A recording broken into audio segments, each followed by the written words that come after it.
This video is going to be a bit of a mixed bag. There's various different topics I want to talk about, which none of individually are going to take that much time, but it's going to be just sort of a hodgepodge of all these things put together. But to begin with, the first thing I want to talk about is just a big, big congratulations to Matthew Tunnicliffe, who just won the big July 4th weekend tournament in Albany, New York, and got a huge, I think it was $10,000 in the first prize. I believe there was $75,000 total in money that was given to it, and it had not only a lot of Americans and Canadians playing in it, but many international players who came over too. It's one of the biggest money Scrabble tournaments that happened in a long time, and probably going to be significantly bigger money than our national championships and other big events this year, and a really, really awesome performance by Matthew Tunnicliffe in winning it. I did very briefly tune into some of the online coverage, but I didn't even watch a complete game at all, so I didn't really see anything about the quality of his play in this particular tournament. But I know Matthew Tunnicliffe. I've played against him before, and I know he's a great player and a very deserving champion, so I wanted to just right away put that out there and say how happy I am for Matthew, and actually talk a little bit about my history with him.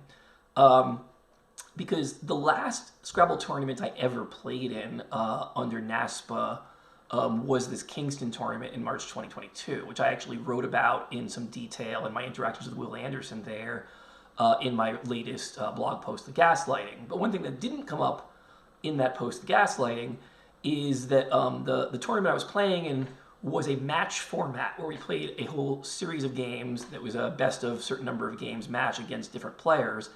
And I ended up winning my first match and then not doing well in the matches afterwards. And the person who actually eliminated me from that tournament was Matthew Tunnicliffe. And we played a whole bunch of games against each other that were rated NASPA games. And those are still to this day the last NASPA rated games that I've ever played. And I'm not going to complain about the luck of the tiles. It happens. I did have some pretty tough tiles there. I think I only won one game against Matthew, and I would have definitely been better if I gotten some good tiles.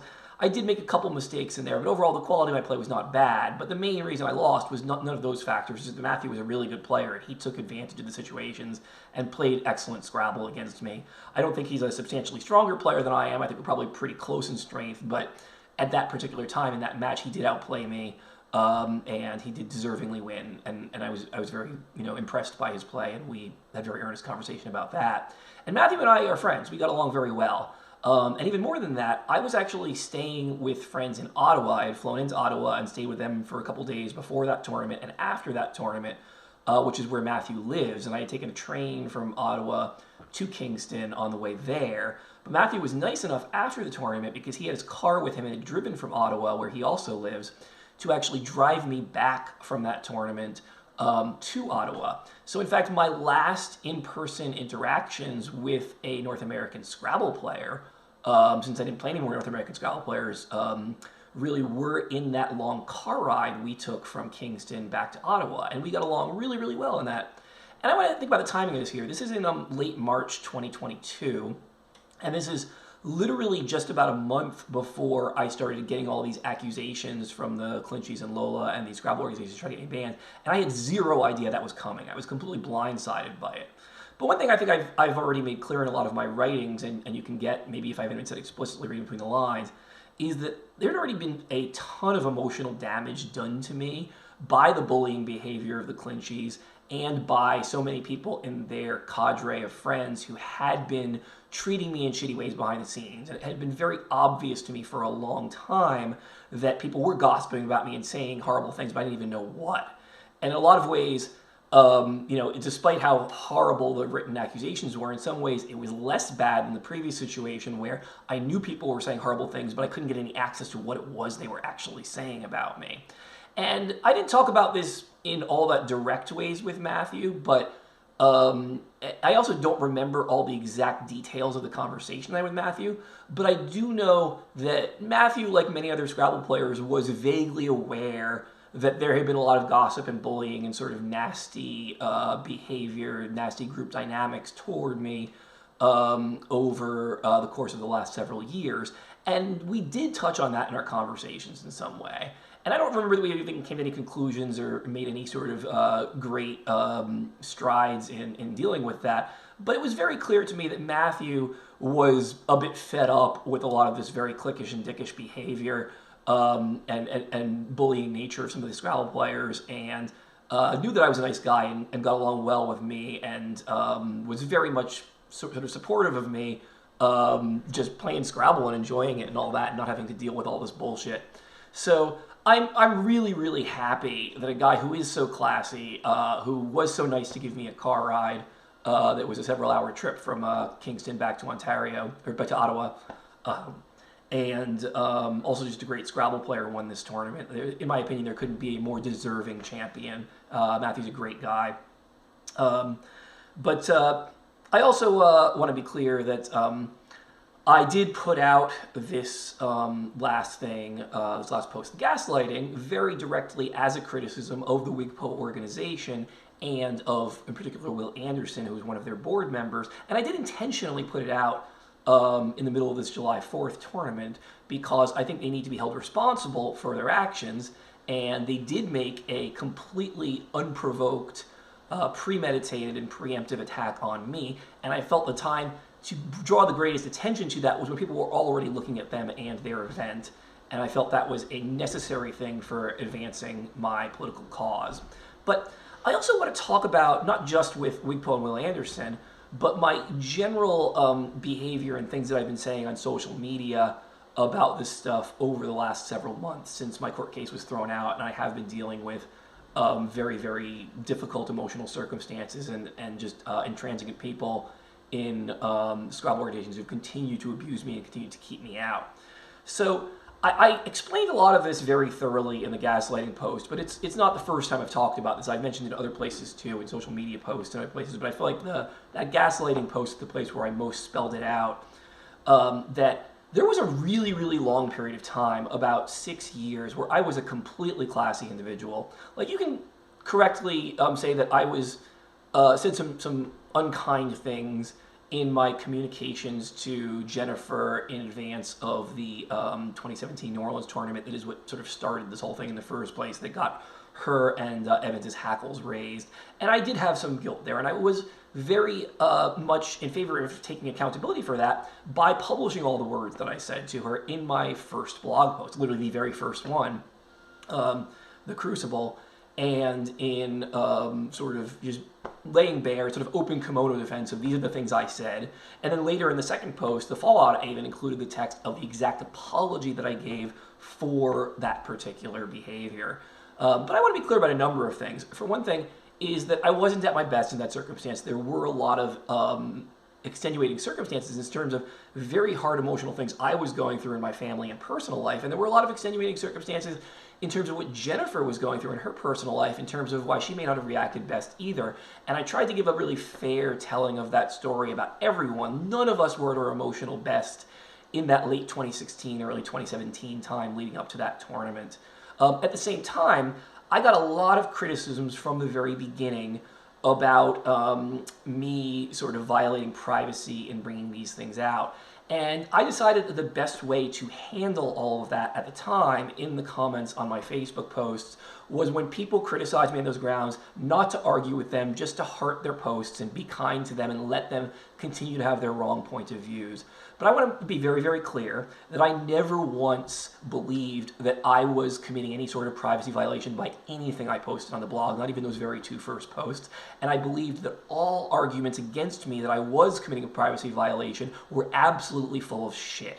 People were 100% wrong about this, and I was 100% right to put what I put out there. And I just decided it was the diplomatic thing to do not to argue with people about this. And I've given the rationale for this in my very first Scrabble banning video, and I've talked about it many other times too.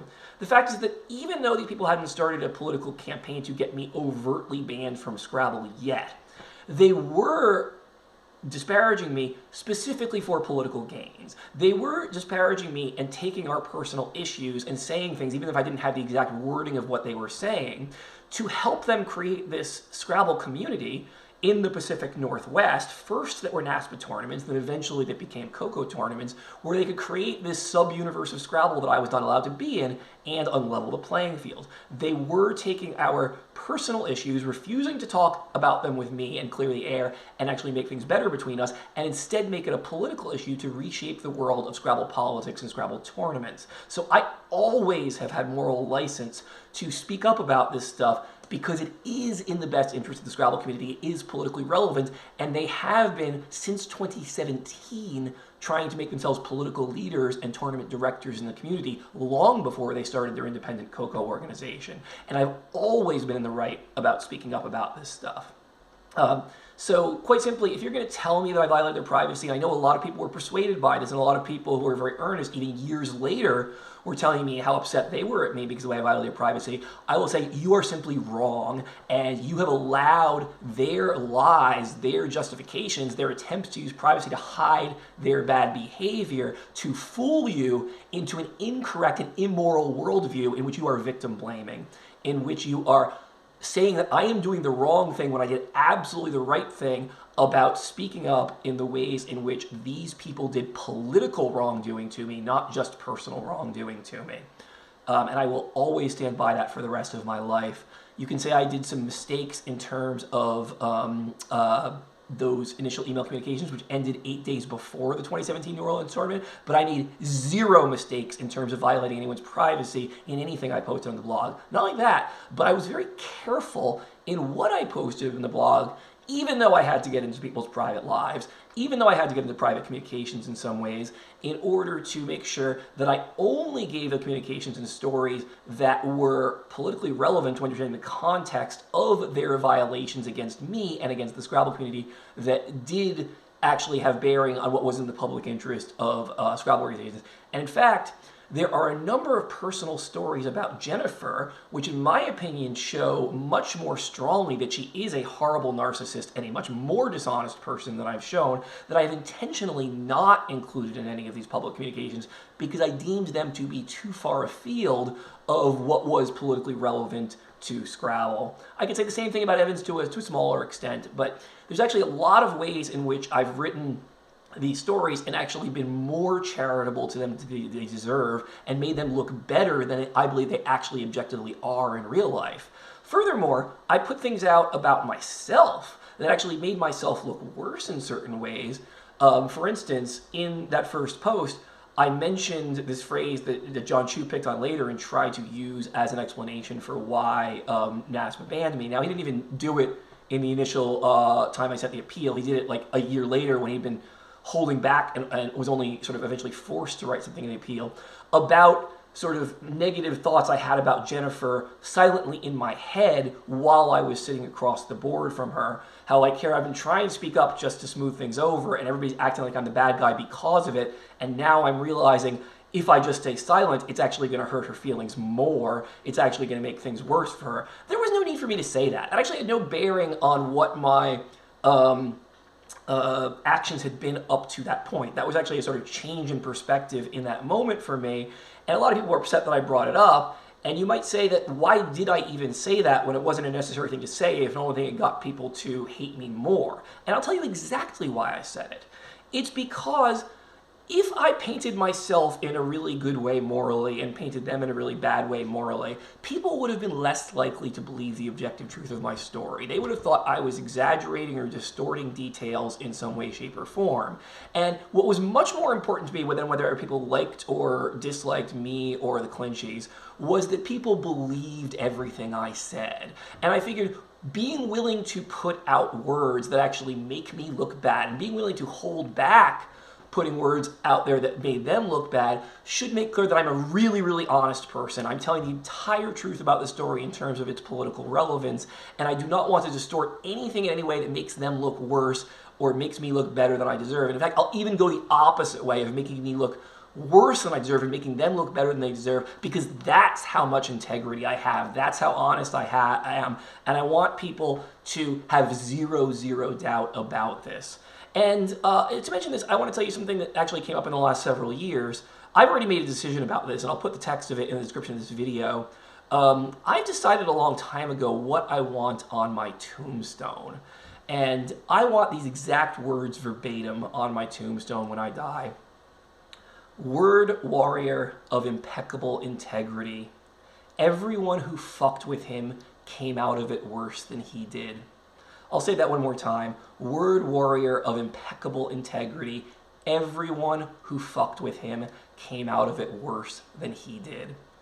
I do have a warrior's mentality. I believe there are times when you need to stand up and fight against evil, and you need to do it in a just way. You need to do it in a classy way a lot of the time. And I believe that I have had impeccable integrity in this story, and when I have gotten into fights, when I have gotten nasty, it's because it was absolutely necessary. And I also want to be clear, I have zero doubt that I have been the person who's handled myself in a far more moral way than my abusers have. And I need to do my part to fight for a more just world that rewards me and punishes them rather than the other way around, because that is the just result of all of these actions.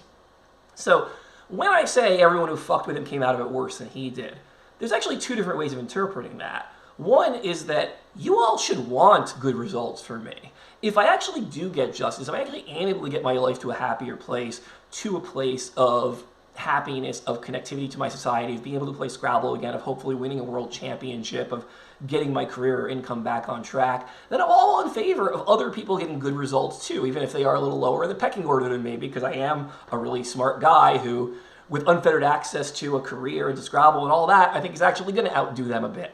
But if you insist on war with me, if you insist on horrible results for me and horrible results for my life, then I am going to make damn sure that you get even worse outcomes than I do.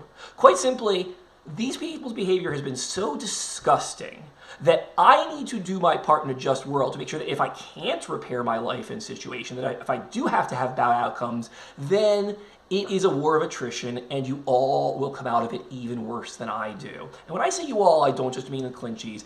I mean every single person who has been part of this. What I am saying is that there's a lot of diffusion of responsibility. There are a lot of people who did not as many bad things as the Clinchys did, but in some way still did some bad things that contributed to this bad outcome. I believe that it is a just result for me to not just hand out the equal amount of punishment to what was handed to me, but the equal amount of punishment that was handed to me times the number of people who are complicit and involved. Quite simply, I have the moral right to make sure that every single person involved in this campaign against me gets worse outcomes than I do. And everything I do to ensure that happens is completely within the bounds of morality, completely within the bounds of a just world. And if you continue to work against me rather than with me, I will make sure that no matter how bad my outcomes are, they're even worse for you. And I would much rather us actually work collaboratively on getting good outcomes for me and good outcomes for you. And I will help you get good outcomes if you are willing to work with me rather than against me. But quite simply, making an enemy out of me is the dumbest choice you could ever make in your life. It will end up badly for you, even if it doesn't end up badly for me. So that's a warning to everybody. This is what I live by. This is what I literally want on my tombstone. Word warrior of impeccable integrity. Everyone who fucked with him came out of it worse than he did. But I want to say a little more about that too. I have made clear in a lot of the places, especially in that gaslighting thing, that there was a 6-year period after those initial unfortunate emails that I sent to Jennifer that ended 8 days before the New Orleans tournament, up to the time that my court case was thrown out in 2023, in which my behavior was absolutely impeccable. Not just my behavior toward the Clinchys. I was nothing but classy in response to them, even at tournaments when they were being rude to my face.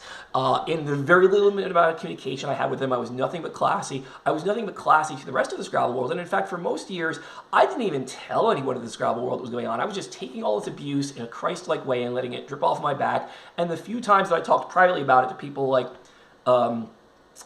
Jeremy Conman and Walker Willingham, I was very objective. I showed emails to Walker Willingham, so I wasn't even hiding anything bad that I did. I was letting him know about those communications before other people saw them on the blog. I was not trying to give any stilted description of all of this. I just wanted him to make up his own mind based on the objective facts and all sides of the story.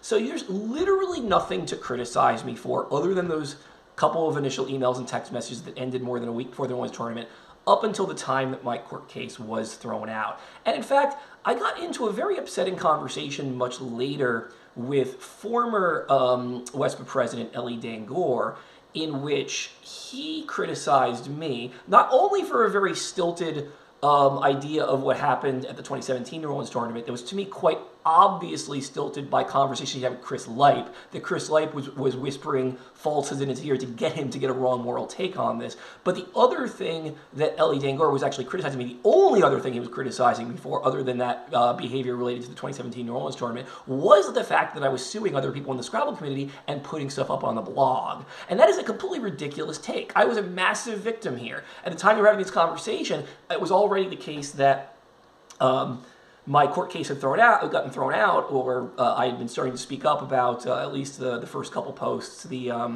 the scapegoat and the conspiracy, which technically came up when I was still in court. But I'll also be clear about that. The scapegoat post had been entirely vetted and actually edited by Mark Mohan, so it was a public communication that he was okay with me making while the court case was in session.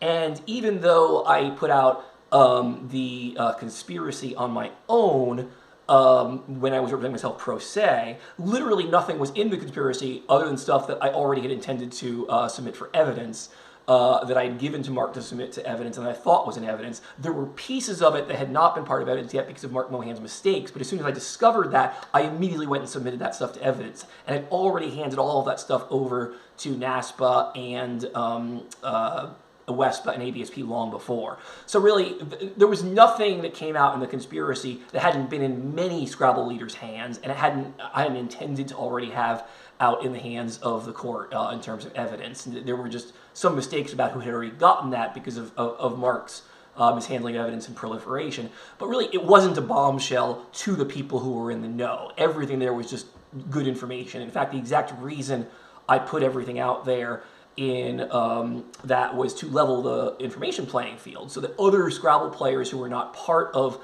this cadre of people in these leaderships of their organizations would know about this stuff, so that there was no silo of knowledge where just a few people were the only ones with access to that information. So I am very, very clear that there was absolutely zero moral fault to me putting out both the scapegoat and the conspiracy in a public way, in addition to the earlier stuff.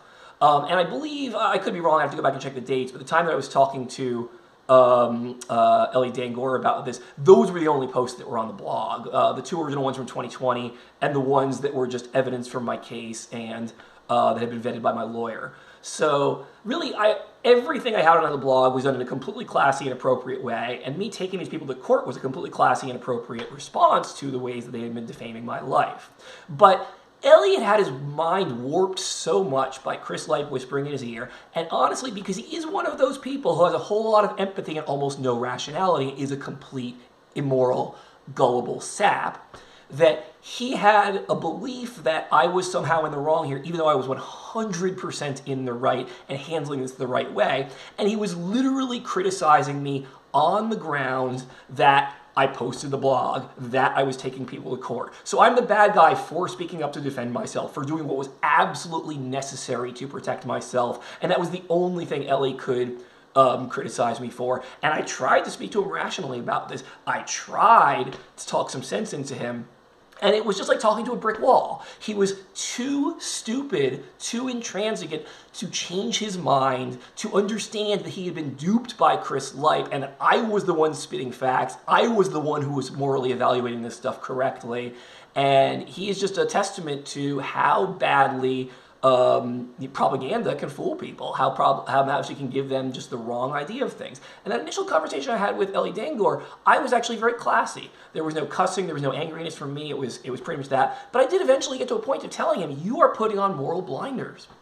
So, much later, I had a follow-up conversation with Elie Dangoor, and this time I was much less nice. I cussed at him, I told him he was stupid, and I told him it is not worth wasting my time even talking to you. And I have zero guilt, feelings of guilt or feeling I did anything wrong in doing this, because quite simply, he had a moral obligation as somebody who had been a WESPA president, who was relevant to Scrabble politics. Granted, he wasn't in office anymore. He's not directly involved in any of these events anymore because he has stepped out of Scrabble office. But he's still a guy who puts a lot of money into Scrabble, is somebody who invests a lot in this.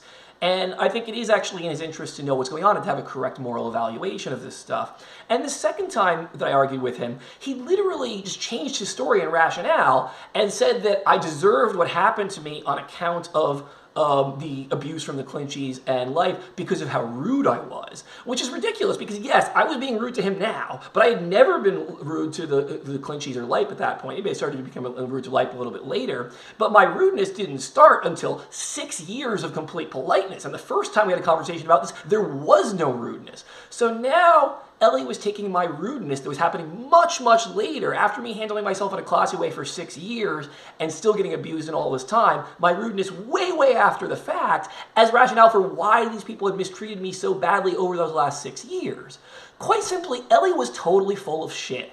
He was completely wrong. His worldview is completely incorrect and inferior to mine. He's a bad judge of morality, but he can't handle the fact that he had actually fallen in with the bad guys who were defaming him, and he was attacking the guy who was in the right, and he was now changing his rationale to make me the bad guy for completely separate reasons than he had before, because he couldn't handle the fact that he was wrong and needed to correct his perceptions on this situation. And I just find that utterly disgusting, and I'm just glad that Elie is no longer in a position of power within any of these Scrabble organizations, because he has shown that he has zero morality. He is one of those people, like I talked about in my last video, who makes his decisions on a basis that is totally about empathy, devoid of rationality, which makes him a sucker who is easily manipulated by evil people. And that is exactly what happened here. But I also want to be very clear. There was a time, and I understand that this is part of what Elie was upset about, that I had, and it wasn't right away in August 2023 after my court case was thrown out, but I don't know exactly when it started, but at some point over the next few months when I got this ridiculous court decision against me and suddenly I owe massive legal fees to the lawyers, and there was a good period of time when I didn't know yet that they wouldn't actually be able to take money out of a retirement account. So I was afraid that I was going to be losing all that money from the retirement accounts in addition to not getting justice in the Scrabble world, and just was totally screwed, where I did get really upset. And I did start saying very vitriolic things to a lot of Scrabble players, some of it in private message, some of it on Facebook posts. And there were moments, especially in private messages, where some of this was just me getting out some of this vitriol to people who I felt had not stood up for me in the way they should. And as I explained in the last post, the people I was doing that to were not anyone in CoCo or WESPA. They were not the Clinchys. They were not the people who were the defendants in my case. They were only other people who I perceived should have been on my side because they were part of NASPA. They were part of WESPA, they were part of ABSP, and they had failed to stand up against these abusers, and they allowed themselves to be fooled by these abusers.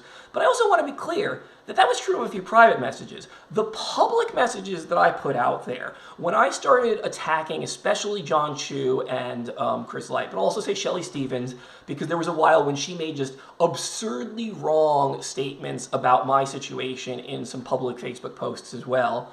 But whenever I attacked them publicly on Facebook posts, none of this was coming from a place of rage and being out of control on my part. This was coming from a place of me legitimately believing that I had moral license to publicly humiliate and hurt them, and that it was actually the best way of advancing my political cause. And I want to be clear about why that is. I don't care about persuading people whose minds have gotten so warped that they are actually literally helping the bad guys and hurting the good guy. I know that they have reached the point of no return.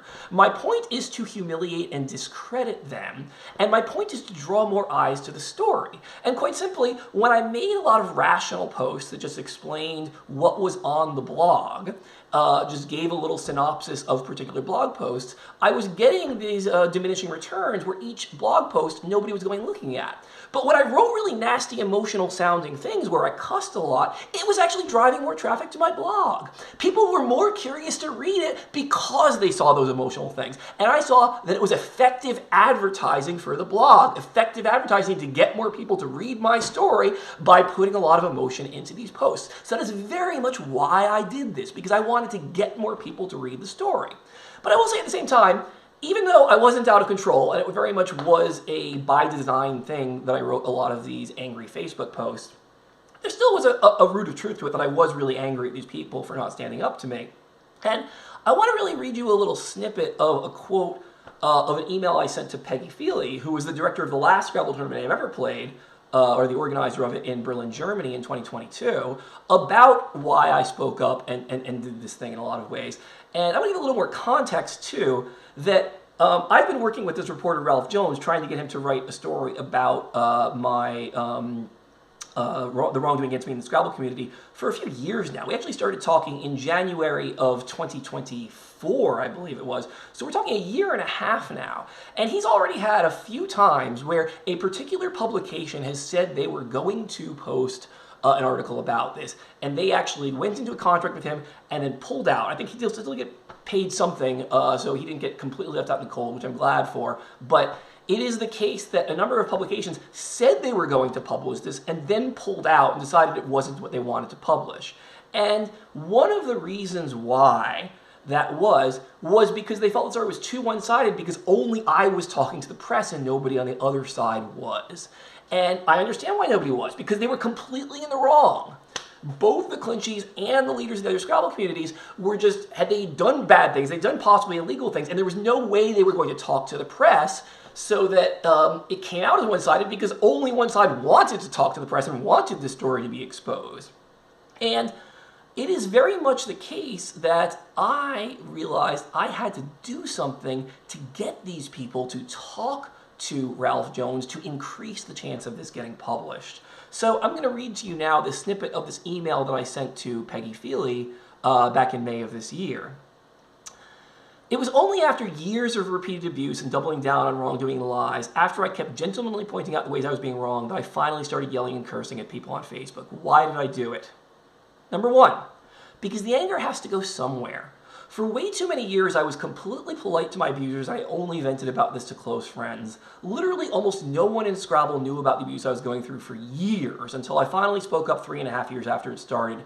My few close friends and family members had to bear the brunt of my anger and trauma, and although they knew it wasn't directed at them, it became exhausting and impossible to deal with. I decided it was high time that I stopped taking the anger out around those who were supporting me and started taking it out in a way that did direct damage to the people who had already been hurting me for years.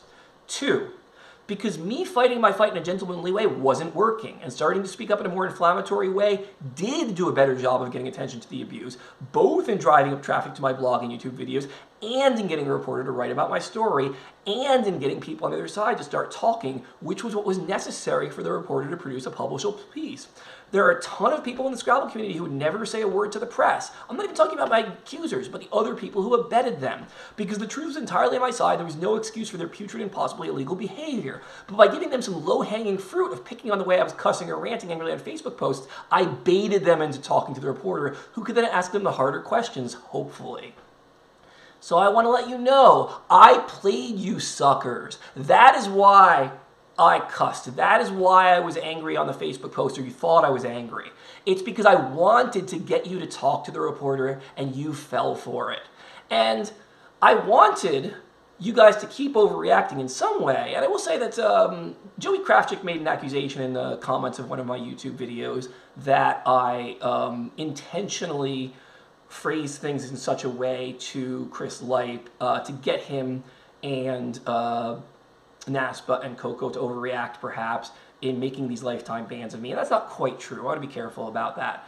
I meant what I said on a Facebook post in response to that I was not even trying to imply any sort of threat to Chris's life. If I had made the exact same wording, but just used the word reputation at the end of the sentence instead of the word life, I would have given exactly the semantic sense I intended without something that they could twist into a legal justification that I was threatening Chris's life. And I probably should have used the word reputation instead of life and still gotten my message across. But in terms of what was actually effective for advancing my political interests, not by intention, but just by accident or divine reality, maybe it was God's hand at work, if you believe in that sort of thing, the fact that I said the word life rather than reputation might actually end up being a good thing in all of this.